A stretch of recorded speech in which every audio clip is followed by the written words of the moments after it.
Designadong public servant. May adlaw, may gabi, mo trabaho mo, diskarte kung alang sa katawhan. Doc Boy Flores ang magpadayon sa kalambuan, ang kasaligan. Doc Boy Flores sa Kongreso.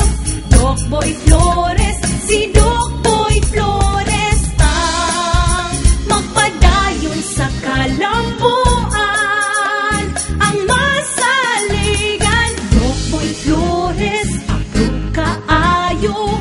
Doc Boy Flores sa Kongreso. Way adlaw, way gabi, mo trabaho mo, diskarte kung alang sa katawhan. Doc Boy Flores ang Ang atong gikinahanglan sa ikaduhang distrito mao ang tingog nga adunay panlantaw, aksyon ug resulta.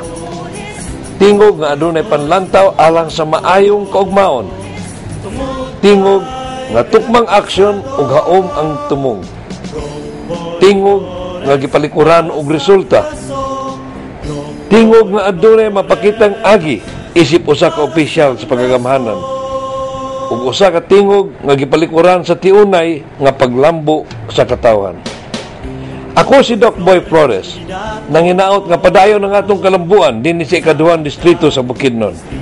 Pinaagi sa atong hiniusang panlantaw sa kaayuhan, tiunay ug mabulukon nga aksyon, atong makabot ang pangandoy nga kauswagan sa katawhan.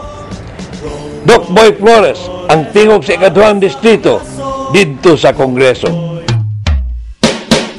Doc Boy Flores, kandidato sa ikaduhang distrito. Doc Boy Flores, putaran ko tungod kay garantisado.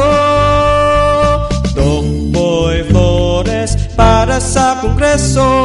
Doc Boy Flores para sa Kongreso.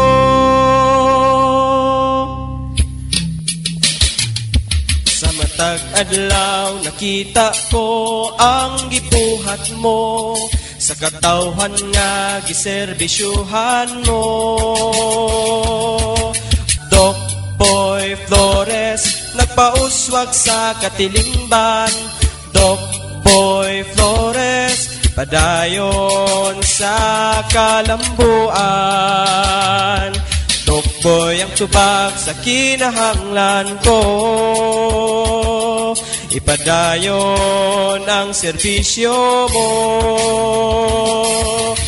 Doc Boy Flores nagpauswag sa katilingban.